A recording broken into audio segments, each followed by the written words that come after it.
Today, good morning everyone. Today I'm taking an important chapter of class 11 geography, and this chapter is India location. You must have gone through map of India in previous classes. You have gone through a lot of states, union territories in India. So if you examine the map of India, you closely examine the map of India which has been given in your book, you find north and south latitude. You already know latitudes are very important to assess the position of a person. So if you mark southmost and north easternmost latitude, अगर आप mark करेंगे southernmost और easternmost latitude and when you westernmost longitude, latitude and longitudes are very important. Longitudes are determined to give you the time, but latitude gives you information of an accurate place, right? Map without latitude and longitude doesn't make any sense. कोई sense नहीं बनाता. That's the reason why it's very very important. Then we have extension of India. If you see north to south, east to west, अगर हम भारत का विस्तार देखें, extension देखें, तो mainly India का जो mainland है that extended from in the common language which we use, that has been extended from Kashmir to the north to Kanyakumari in the south. ठीक है, mainland के southern tip पे कन्याकुमारी है. So from Kashmir to Kanyakumari, right? But if you go to east side, the easternmost state of India is mainly Arunachal Pradesh, right, in the east. And if you see western side of India, that you find Gujarat in the west. So आपका पूरा east और waste को cover करने से पता लगता है India का. अगर हम टेरिटोरियल लिमिट देखें, आप अगर देखें हमारा समुद्र कहाँ तक होता है, किसी भी कंट्री का जो ऑफिशियली रिकॉग्नाइज्ड टेरिटोरियल लिमिट होती है वो 12 नॉटिकल माइल्स होती है. तो इंडिया का जो, because we have a big coastline, so our coastline also lies up to 12 nautical miles. जब मैं nautical miles बोल रहा हूँ तो it refers to 21.9 kilometre from the coast. अगर आप coast से देखेंगे तो हमारा डिस्टेंस जो है 21.9 किलोमीटर के आसपास है. सो हमारे पास बहुत बड़ा कोस्ट लाइन है इंडिया में, that we have to utilise it, right. Then we have things on southern boundary को देखें हम लोग. अगर हम साउथ में देखेंगे साउथर्न बाउंड्री को, तो that lies up to 6 degree 45 north latitude, that lies in bay of Bengal. तो ये बे ऑफ बंगाल में आपको देखेगा 6 degree 45. Now question starts. I told you we have a very big coastline, right? And India is 7th largest country of the world. What is the importance of such vast longitude and latitude? So let us try to analyze. हम लोग कोशिश करेंगे इसके implication देखने की कि इतना बड़ा जो longitude है हमारे पास, जो longitude and extent है, इसका फ़ायदा हम कितना उठाते हैं, right? So mainly if you see the difference between latitude and longitude, distance from north and south and east to west, अगर हम देखें तो हम लोग देखेंगे कि लैटिट्यूड और लॉन्गिट्यूड एक्सटेंशन में जो हमारा है डेट इज़ अराउंड 30 डिग्री का डिफरेंस आता है. वो कैसे आता है 30 डिग्री का डिफरेंस? मेनली अगर हम लोग देखें तो जो हमारा लॉन्गिट्यूड है 8 डिग्री 4 टू 37 डिग्री 6, राइट, और 68 degree 7 and 297 degree 25. So almost 30 degree latitude में डिफरेंस है और लॉन्गिट्यूड में भी ऑलमोस्ट इतना ही है. लेकिन अगर एक्चुअल डिस्टेंस हम मेन लैंड का देखें कश्मीर टू कन्याकुमारी, तो नॉर्थ साउथ एक्सट्रीमिटी जो हमारी है, नॉर्थ साउथ से लेकर डिस्टेंस है 3214 किलोमीटर के आसपास है डिस्टेंस. अगर हम कश्मीर से लेकर कन्याकुमारी तक देखें तो इनके बीच का जो डिस्टेंस है वो 3214 किलोमीटर है, राइट. सो दैट्स है. So we have long of that, हमारा बहुत बड़ा एरिया है. Then we have east to west. अगर हम लोग देखें so that is 2933 kilometers. So we'll start from Arunachal, extreme eastern to western part of Gujarat, right? The distance between is 2933 kilometer. So हमारा north to south हो गया. North to south is 3214, east to west is 2933 kilometer, right? So what is this reason for difference? अगर हम लोग देखें क्या difference है, that I already told you. अगर हम लोग माइनस करेंगे तो हम we get latitude also and longitude also. Latitude gives information of a place, longitude gives us the time, right. तो will see in this later on, right. तो distance between two longitude अगर हम देखें या distance between two latitude देखें, the fact which is there, the distance between two longitude जो हमारा है वो पोल्स की तरफ डिक्रीज होता है, राइट?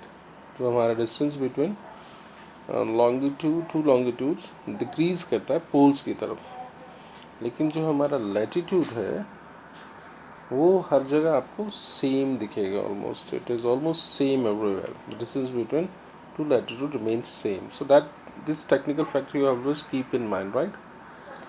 तो हमारा कुछ पार्ट ट्रॉपिकल में आता है, कुछ पार्ट सब ट्रॉपिकल में आता है। अब देखना हमें यह है कि कौन सा पार्ट हमारा ट्रॉपिकल में आता है और कौन सा पार्ट हमारा सब ट्रॉपिकल में आता है। Tropical is that part where humidity is more, right, और आपकी गर्मी दबा के पड़ती है और सूरज हमारे बिल्कुल सिर के ऊपर होता है, right?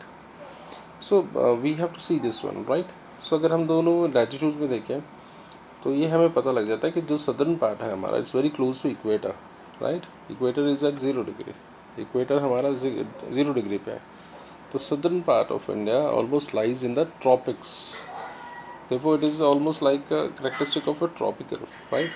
But if you go a little far from south to north, it comes under subtropical. तो कुछ करेक्टर उसके ट्रॉपिकल के हैं, कुछ करेक्टर उसके टेम्परेट टाइप के हैं, right? So that's it. So why is it so? We find tropical and subtropical type because we have so much variation in our physical features. We have so many features in India which we come across in second chapter, right? So we have so many differences, especially in our physical features. We have different landforms, we have different climate, we have different soil, we have different type of natural vegetation, right? तो ये हर chapter आपको 11th class की book में देखने को मिलेगा, right? तो we have such a big longitudinal extension, then what is the implication of that? तो अगर हम इसको देखें भारतीय लोगों पर इसका प्रभाव क्या पड़ता है, तो मैंने आपको बोला कि लैटिट्यूड भी आपका 30 डिग्री डिफरेंस है, लॉन्गिट्यूड भी डिफरेंस आपका 30 डिग्री है। आई टोल्ड यू लॉन्गिट्यूड को हम लोग इसलिए देखते हैं because it gives us time. Time देखने के लिए हमारे को लॉन्गिट्यूड देखना पड़ता है। अगर हम वैल्यू देखें लॉन्गिट्यूड की तो हमारे को ये देखने को मिलता है 30 डिग्री का डिफरेंस है, right? And that creates a time difference. तो टाइम डिफरेंस जब 30 डिग्री का होगा तो 2 घंटे का टाइम का डिफरेंस है हमारा ईस्ट से वेस्ट साइड में। तो हमारे को 2 आवर्स का डिफरेंस दोनों को बीच में देखने को मिलता है, ईस्टर्न और वेस्टर्न में। तो अगर 6 बजे ईस्ट में पढ़ेंगे तो 8 के आसपास वेस्टर्न में पड़ेगा। Almost 2 hours difference is there between eastern part and western part. So we have to consider standard time. Every country having its own standard time. So India also having Indian standard time, that is called ISCT, right? So this concept is not new to you. This concept you must have gone through, right? Why there is a standard time is there? What is the importance of that? Right, that we'll see in this. और हम देखेंगे सन 2 घंटे east में पहले उगता है waste से। तो what is this use of standard meridian? हम लोग इसका इस्तेमाल क्यों करते हैं? टाइम देखने के लिए करते हैं ताकि एक यूनिफॉर्मिटी रहे, right? You see sun rises, that is north east states, therefore the name has been given Arunachal Pradesh. सबसे पहले जो सूरज उगता है वो अरुणाचल प्रदेश में उगता है, 2 घंटे पहले उगता है। तो अगर आप वेस्टर्न एक्सट्रीम में जाते हैं तो we have a Jaisalmer, that is in Rajasthan. तो वहाँ पे 2 घंटे के बाद सूरज का राइज होगा आपका ईस्ट से वेस्ट साइड में। तो अगर आप डिब्रूगढ़ में देखेंगे, Dibrugarh is in east, right? And if you see capital of Manipur, right, that is in east. And if you see Jaisalmer, that is in west. Then we have Bhopal, MP, then we have Chennai. You find a different time of timing there. India is a very vast country, right? Why this happens? Why there is a difference of time, right? Due to longitudes. That you have to keep in mind, right? So if you see standard meridian in अगर हम लोग देखें तो हमारा एक understanding है कि हम लोग किसी भी कंट्री का जो स्टैंडर्ड मेरिडियन फिक्स करते हैं वो मल्टीपल ऑफ 7 डिग्री 30 से करते हैं, मान के चलता है, राइट? तो जो भी कंट्री 7 डिग्री 30 के मल्टीपल के क्लोजर होते हैं तो that we fix standard time for that country. तो इंडिया के साथ भी ऐसा ही होगा, राइट? तो हम लोग इंडिया का स्टैंडर्ड मेरिडियन भी मल्टीपल ऑफ 7 डिग्री 30 लॉन्गिट्यूड से ही मेजर करता है, राइट? तो इंडियन स्टैंडर्ड टाइम कौन सा हुआ? तो we have standard time, Indian standard time हमने फिक्स किया हुआ, that is Allahabad, right, and that is 82 degree 30 inches east. That has been selected as a standard meridian of India. इसीलिए हमने फिक्स किया हुआ because it is multiple of 7 degree 30. Therefore we fix Allahabad as a standard meridian, and Allahabad lies almost in the center of India, almost. अब हमने देखना है क्योंकि world का टाइम हम लोग ग्रीनविच मीन टाइम से देखते हैं. ग्रीनविच कहाँ पर है? Greenwich is near to England, right. This is small village जहाँ से हम लोग सारे वर्ल्ड का टाइम को असेस करते हैं. उसके साथ में सारी कंट्री असेस करती है हम कितनी देर आगे चल रहे हैं, कितनी देर पीछे चल रहे हैं. तो Indian standard time is going ahead then Greenwich mean time. तो हम लोग we are moving ahead then that by 5 hours 30 minutes, क्योंकि we are almost on the east of it. तो जो कंट्री ईस्ट में है वो आगे चलते हैं, जो कंट्री वेस्ट में है वो पीछे चलता है. तो हम लोग ईस्टर्न में हैं, तो हम लोग 5 घंटे 30 मिनट ग्रीनविच मीन टाइम से आगे चलता है, राइट. तो some countries having more than one standard meridian time. India also demanding for so many years that there should be more than one standard time, because India is a quite vast country, so India should have more than one standard meridian time. लेकिन it has not been finalized. लेकिन हम लोग plan कर रहे हैं कुछ दिनों में. We will set up somewhere in Assam or somewhere where we can fix one more standard meridian time, right. But some countries are there which is considered a very big one, right. तो उनका एक standard meridian नहीं है, उनका एक से ज़्यादा standard meridian है, right. Due to the reason because vast extension from east to west, that may be the reason why they have more than one standard time. So सारा world we have connected with the time zones. हर country का अपना अपना time zones है. Time के हिसाब से हम अंदाज़ा लगा सकते हैं. USA has 7 time zones. India का only one. USA has 7 time zones, right. Some country have more than that even. Russia have also is a quite big country, so Russia also having a very big time zone, right. तो Russia का भी बहुत बड़ा time zone है, right. So if you see कुछ places India में अगर जहाँ से स्टैंडर्ड मेरिडियन क्रॉस करता है हमारा, तो ऑलमोस्ट सारे मैक्सिमम स्टेट से ये कवर करता है. If you see total area अगर हम लोग देखें इंडिया का, right, तो total area is of India is 3.28 million square kilometers. These are the facts which you have to remember thoroughly, right. World में कितना एरिया हम लोग रिप्रेजेंट करते हैं, तो we are only covering 2.4%. That's ironical part. We are only covering 2.4% of area, but we are having 16% population of the world which lives in us. So that's the basic problem. तो India का अगर हम लोग देखें land surface area, तो we are 7th largest country of the world, right. So many countries are larger than India. If you take Canada, if you take Brazil, if you take Russia, if you take USA, they're quite bigger than us, right. So India physical diversity, we'll see. India has lot of physical diversity. हमारे यहाँ पे पहाड़ हैं, नदियाँ हैं, soil different type की है, climate बहुत डिफरेंट टाइप का है. So we have so much physical diversity in India, right. Physical features, right. We have lofty mountains, that is in north, जिसको हम हिमालयस कहते हैं. We have quite big perennial rivers which we call Ganga, Brahmaputra, Mahanadi, Krishna. तो we have so many rivers which is there, right. Then I told you in starting only in the chapter that southern part of India is mainly tropical country, but if you go to north, it's a subtropical. So we come across with so much forested hills. हमें हरी भरी पहाड़ भी दिखते हैं north east में. That's the reason why we have some problem in north east, and that's a reason why mode of transportation mainly north east, we are not able to develop roadways, we are not able to develop railways, right. So that's the reason we come across this sandy thing also, desert type of features, right. हमें मरुस्थली भी नज़र आती है हमारे western part में. तो हमारे को सारे टाइप के फीचर जो वर्ल्ड में हैं वो that can be seen in India, right. तो will see different directions. Indian Ocean की बात भी करेंगे. इंडिया को सब कॉन्टिनेंट क्यों कहा जाता है, we are very lucky, right. We will discuss on this all, right.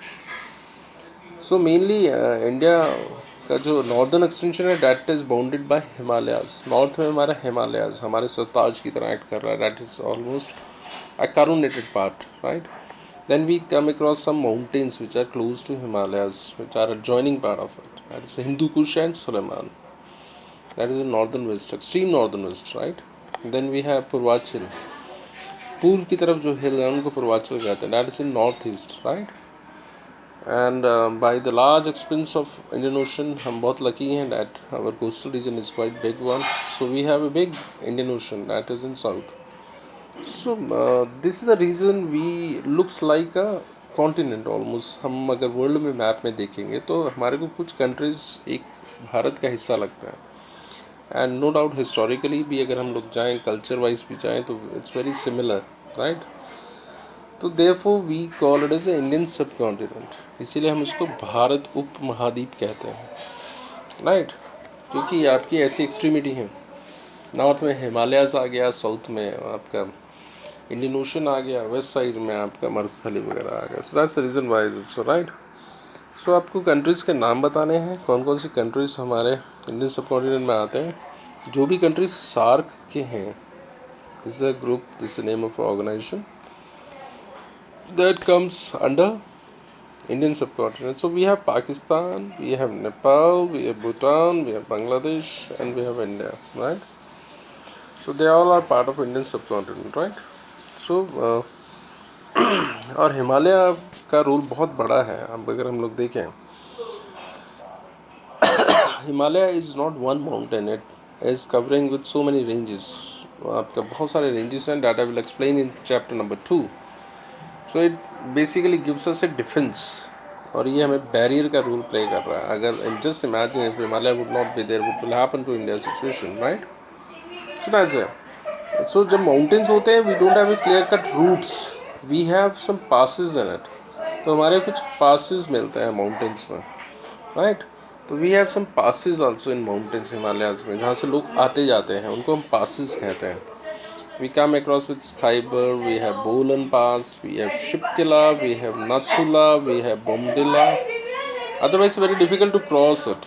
तो we have to cross through these passes. तो आपको इन passes का नाम भी याद रखना है, कौन सी स्टेट में है ये भी देखना है आपको. So Himalayas mainly gives us a different regional identity to Indian subcontinent. अगर हम देखें भारतीय उप महाद्वीप को, तो ये आपको एक डिफरेंट टाइप की रीजनल आइडेंटिटी देने की कोशिश करते हैं इंडियन सबकॉन्टिनेंट में, right? So that gives a very different type of things. If you see maps को अगर हम लोग देखें, तो we have very much physical variation in Jammu Kashmir to Kanyakumari, Jaisalmer to Imphal. हमें बहुत सारे डिफरेंट टाइप के फीचर्स देखने को मिलता है. So we have mainly coastal region also there, we have sandy region also, we have mountainous region, right? So we have so many physical variations which come across if you travel from north to south or whether east to west, right? अगर आप कश्मीर से कन्याकुमारी जाएं या जैसलमेर से इम्फाल की तरफ जाएं, तो we find lot of variations, right? We can find lot of variations. Now we'll see extension of peninsular part. इसका बहुत बड़ा रोल है इंडिया में, right? Peninsular part का ये कहाँ से कहाँ तक फैला हुआ है. मेनली इसका एक्सटेंशन आपका मिडल ऑफ एमपी से शुरू हो जाता है और लास्ट में अपने इंडियन ओशन तक जाता है, राइट? अगर हम अपनी लेंथ देखें मेन लैंड कोस्ट लाइन की, तो भी आपका क्वेश्चन मिलेगा what is the length of entire geographical coast of a main land. अगर हम उसको देखें, फिर then we see Andaman Nicobar को भी देखें, तो mainly we see we have a big coast line in India, right? तो उसकी जो मेन लैंड लेंथ है कोस्ट लाइन की, वो 6100 किलोमीटर के आसपास है. लेकिन अगर अंडमान निकोबार वगैरह को भी इंक्लूड कर देते हैं, तो we have a big coast line like 7517 kilometre, that is totally, right? तो इतने के आसपास हमारा ये सब हो जाता है. Andaman Nicobar also included in it.